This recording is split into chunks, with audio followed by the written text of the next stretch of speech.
Hey, good afternoon, everyone. Once again, thank you for joining us live this week. And I apologize that this week we didn't come with you with our Wednesday hot topic because we had a full schedule yesterday. But we want to be consistent with our value add videos. And today we're bringing it to you live on Thursday. So thanks for joining us on another week of Hot Topic. Hey, Ben, thanks for joining me today. Thank you. Welcome, everyone. Ben, your agent Yes. here. And Hector Aguilar, of course, with Aguilar Realty Group, powered by eXp Realty. So, you know, in the market, in the news, we've been hearing a lot about, are we at the peak, right? Are we at the peak? And if you're a seller and you've been thinking about selling and you're thinking, hey, I'm going to wait it out. I'm going to wait it out. Ben, don't forget to share the banner. If we want to wait it out just to kind of see that peak. Um, there are signs in the market right now that we might even be at the hump of the peak, not necessarily coming down on the peak of the market as we'll take a look at some numbers and don't take our word for it. We want to share with you some data that'll show you exactly what the market's doing in preparation for you making a decision. Right? So traditionally, the hottest months of the year in terms of selling properties are typically June, July, and August. Right? Why? Because families that are going to be making moves either within the state or out of state are more free to do so because if they have children or families that are in school, they're typically on summer break. So again, traditionally over the past history of time since real estate has been tracked, June, July, August is the peak of the season. So if you're a seller and you've been thinking about selling your home and you're thinking, oh, I'm gonna wait to the peak, I'm gonna wait to the peak, guess what? I think we might be there just now. I'm not telling you to believe what I'm saying, but we're gonna show you based on numbers, right? So Ben, how has the market been over this last maybe 2 years, let's say, in terms of demand? Great question. Let me go ahead and share the screen so we can talk about it here. Absolutely. So as he pulls up the screen and shares it with you, I'm gonna express to you that these last couple of years, we've seen a demand issue, right? There isn't enough homes on the market to supply the amount of need that there is in the market, right? So I was reading a Forbes article not too long ago, just about a couple of months ago, that demonstrated the amount of population that was needing housing, which was about 3.5 million people that needed new housing, and we only have about 1.2 million available listings across the country. So what does that mean? Obviously, the supply is very scarce, but the demand is continuing to be higher and higher. And one of the things that I wanted to share with you is that's why cities and states are making ordinances and rules, Senate bills, that are allowing single-family residence homes to add accessory dwelling units or secondary dwellings. They're allowing their lots to be split in two lots and being able to build up to 2 units on those lots. Why? Because they want to help homeowners and they want to help the market by creating more inventory, right? So everything in what we buy, including, specifically inflation, is all a situation of demand versus supply. And Right. here alone, we want to look at where we were in January of this past year, right? Over the last 6 months, today is June 30th. The first 2 quarters of the year are pretty much behind us. And if anything we've learned is that history kind of dictates where we are in terms of the market. So Ben, I know you have a screen up right now that shows what the new listings are. Let's look at what those listings were. Ben, if you can point over to January 2022 so we can see that number. Okay. Right here. Right. And it'll exactly. So in January of 2022, we saw that how many number of listings were there in January of 2022, Ben? 8,087. So 8,087 listings in LA County alone. Now, if you know anything about LA County is a vast area. So we're not going to go granular in terms of like La Puente, West Covina, the markets that we serve, but let's look at LA County in general. We saw that there was an inventory of only 8,000 properties that were for sale.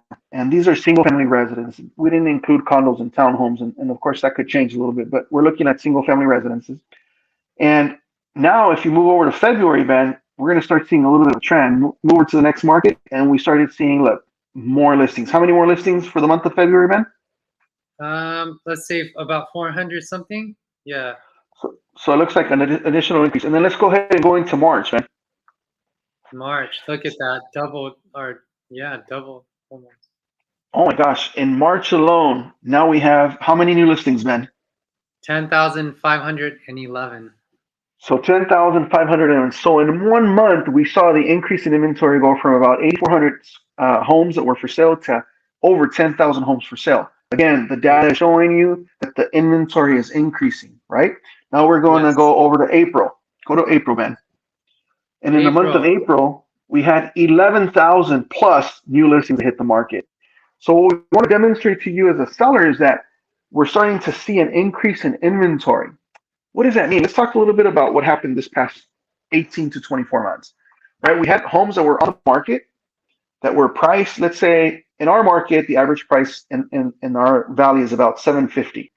And we were seeing that sellers were pricing their property at 750 and selling for 800,000 or 850,000, sometimes even 900,000.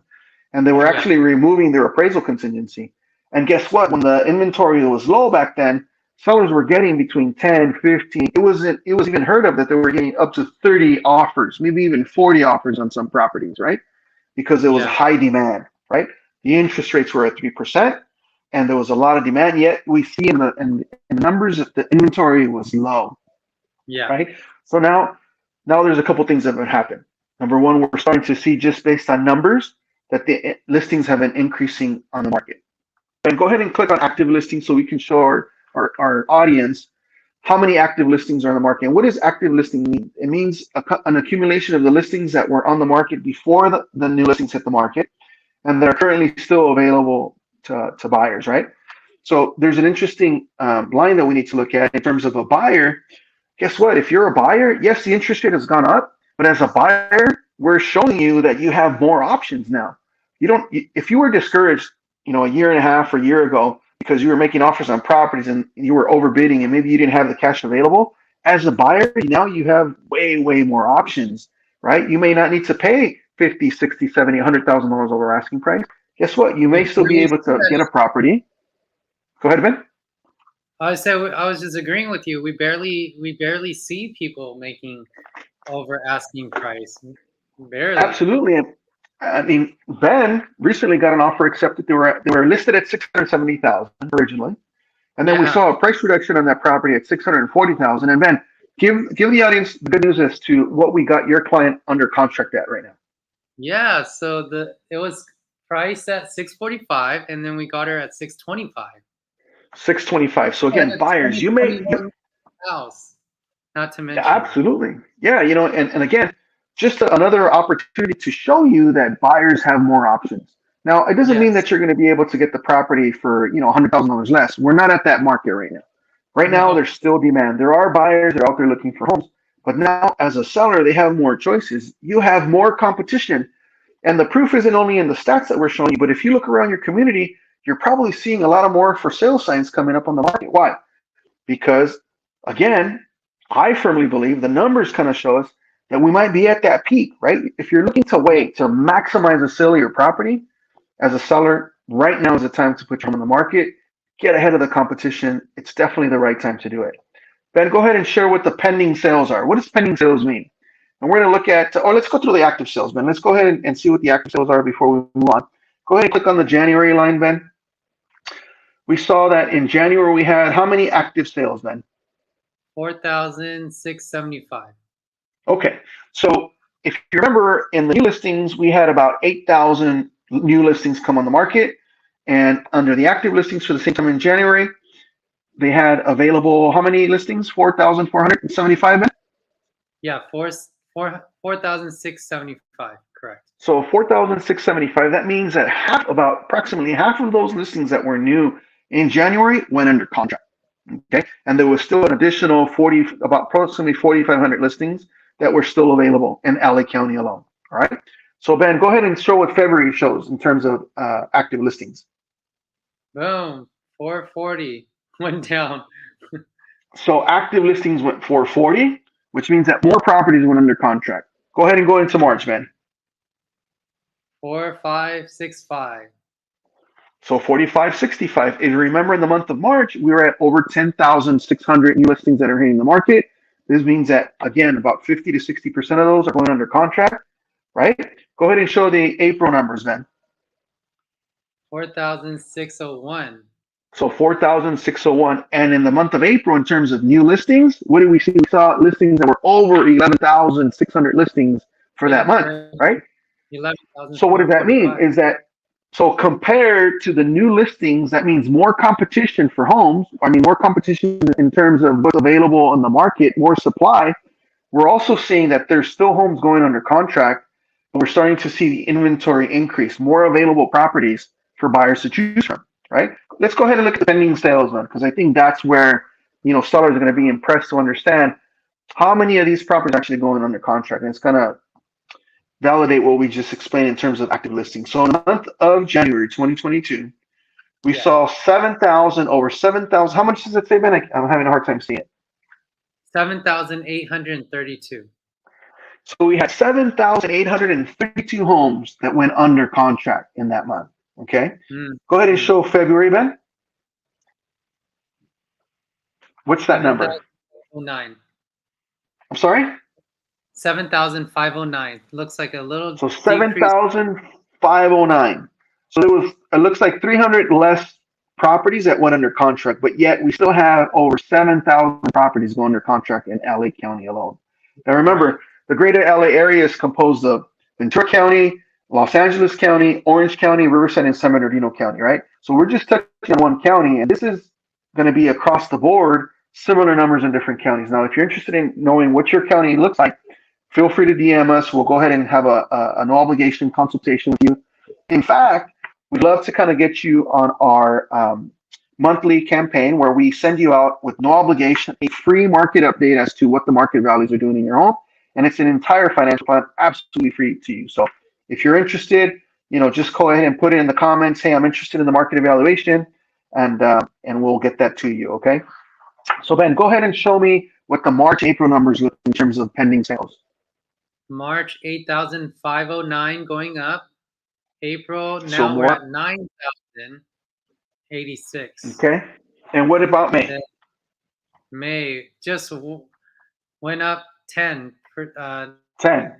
So that's a perfect transition to what I want to share with our audience, Ben, is that we're seeing that there's a flat line in the number of pending contracts. What does that mean?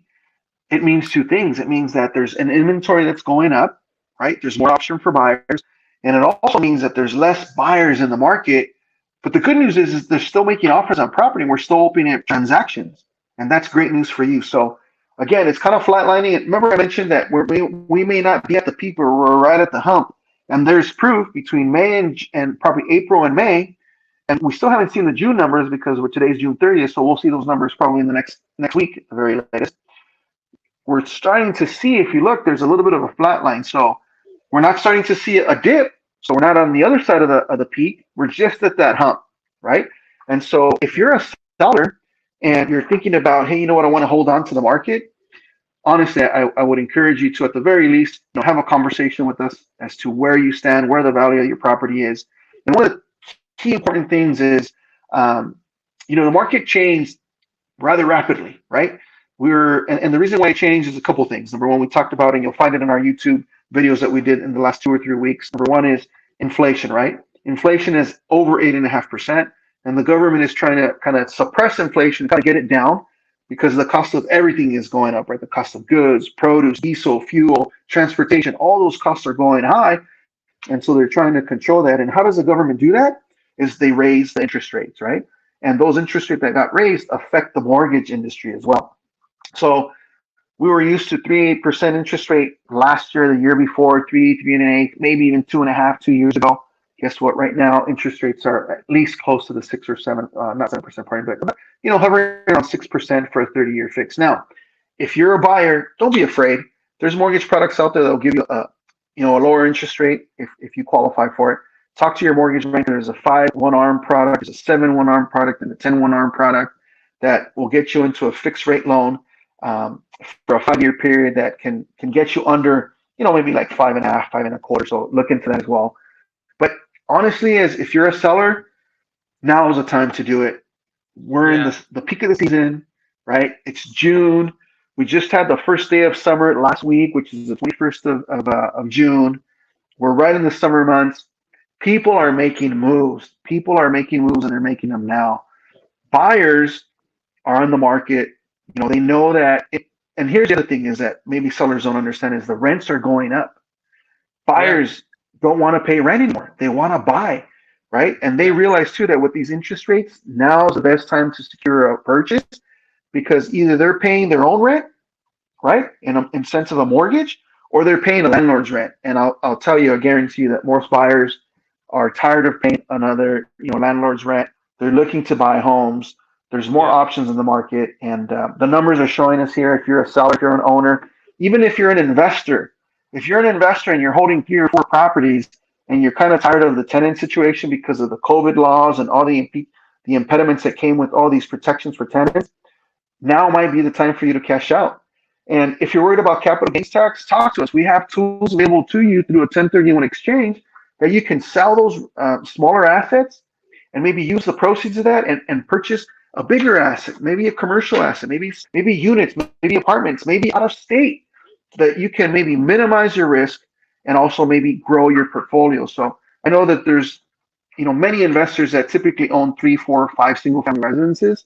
And if you're looking to get out of that because you're tired of the tenant, wheel, now's the time to do it. Talk to us. Would love to discuss with you what the value of your home might be or your assets might be, and we'll kind of walk you through it. It'll be our honor to do so.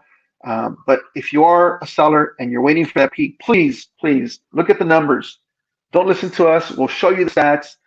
We'll let the stats convince you that right now we are at the hump, right? There was a very small increase between April and May in terms of pending transactions. There was only 10 transactions difference.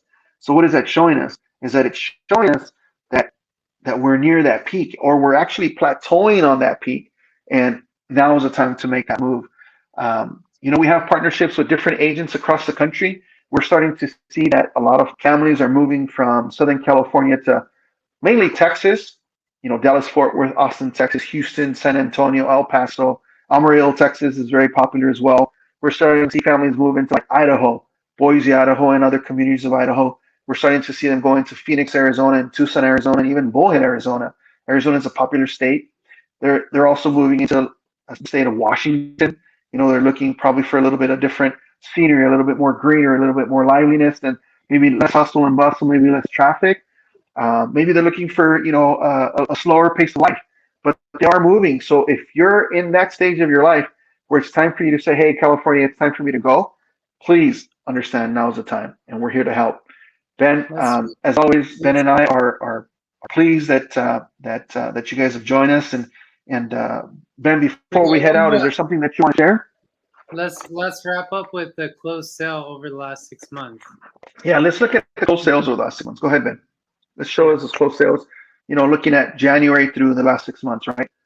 So in January, it's 9,088, and then February 8,044, 7,864 in March, but it starts going up in April, 8,696, and then we're back at 9,403 in May. So it's a really good time, and people are buying, and like you said, homes. Right, and I'm glad that you mentioned the closed sales, Ben. If you want to go back to February and March really quick, I want to show our audience that there was a dip in the market in those 2 months in terms of sales, and primarily that's due because in those 2 months the interest rates were still at 3% at the beginning of the year, but come February, March, April, we started seeing them go up to 3.5%, then quickly 4%, and then it went to 5%, and then 5.5%, right?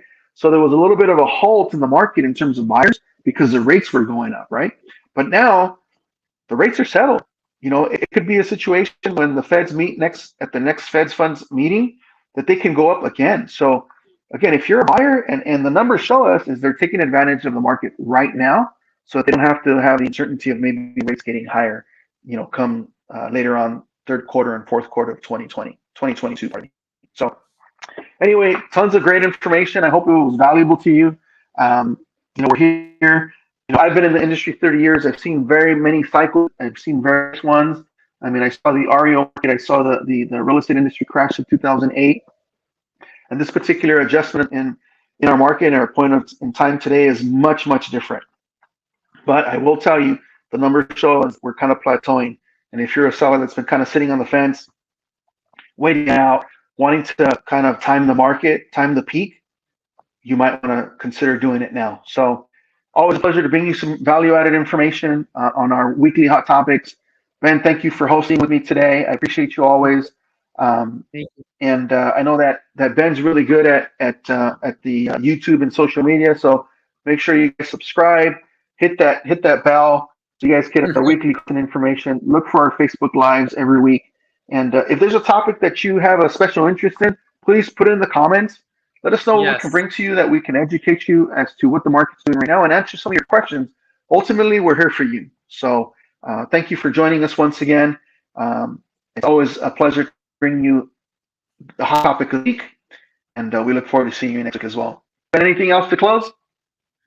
Just a reminder, if you want a home evaluation for your house, I reckon if you can do us a favor in the comment in our YouTube channel or Facebook, just go ahead and type in "want to sell now." That way, we can add you into our HomeBot, which is a home evaluation tool that we can send you completely free. And then, if you want to take that necessary next step and meet with us for free consultation, our info is scrolling on the bottom here. If you rewatch this, let us know as well. Thank you. Thank you for tuning in. Yeah, and even if you're not looking, thank you, Ben, for reminding us. And even if you're not thinking about selling, but you're interested in knowing what the value is of your home, without sending Yes. you a report, it's a monthly email, super simple. You're going to Yeah. get a lot of value add for it. It'll give you information if maybe refinancing might be in your best interest, maybe kind of paying down some debt. It's got so many great tools in that monthly email, and it's absolutely free. Again, put it in the DM, you can DM us or put in the comments, hey, I'm interested in a monthly market update. So thanks again for joining us. I'm Hector Aguilar of Aguilar Realty, along with Ben, your agent. Have a great all one, right, guys, we'll everyone. see you next week. Have a wonderful day, guys. Thanks for joining us today on our hot topic week of the week. Take care, everyone. Bye. Take care. Oh, happy July 4th, too. Yes, happy Independence Day. Forgot about that, Yeah, right? Celebrating our happy country's independence. Have a safe one. Please use safe fireworks. Don't be a statistic. Have a good time out there, and enjoy your holiday weekend, and happy Independence Day to our amazing country, the USA. Take care, everyone. Thank you for all the military members. Bye. Yes, thank you for serving as well. Bye. Take care.